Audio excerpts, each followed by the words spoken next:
এখানে die cutting করা হয়, হাফ কাটিং স্টিকার।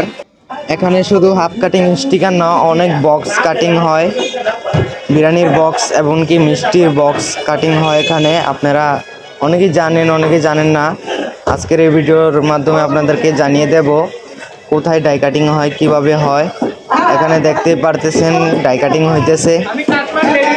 এখন বর্তমানে হাফ কাটিং স্টিকার চলতেছে। ডাই কাটিংয়ে আপনারা দেখতেই পারতেছেন অনেক মাল আছে এখানে। বেকারির স্টিকার, যেগুলো কেকের মধ্যে লাগানো হয়, কেকের প্যাকেটের মধ্যে লাগানো হয় এগুলা।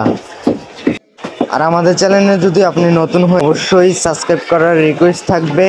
অবশ্যই সবাই সাবস্ক্রাইব করে দিবেন। এখন এই মেশিনের ভিডিও শেষ, আপনাদেরকে আমি অন্য একটা মেশিনের ভিডিও দেখাবো। এই যে দেখতে পারতেছেন ছেলেটা কাজ করতেছে এখানে, পেইন্টিংয়ের নাটগুলা টাইট দিতেছে এখানে। আপনারা দেখতে পারতেছেন এখানে প্লেটটা বান্ধা হইতেছে, আর এখানে ওস্তাদ আছে, আর এখানে ফয়সাল ভাই আছে।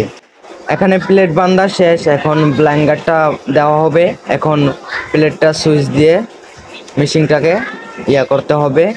এখানে দেখতে পারতেছেন হয়ে গেছে। ওদের এখানে মাল রেডি করা হচ্ছে, এই জন্য আপনাদেরকে রানিং মেশিনের ভিডিও দেখাতে পারতেছি না। এখানে আপনাদের বিভিন্ন ধরনের মাল ছাপা হয়, স্টিকার, পেপার, তারপর আপনাদের মিষ্টির বক্সও ছাপা হয়, এখানে কেকের বক্সও ছাপা হয়। এটা হচ্ছে আপনাদের ছাপা মেশিন।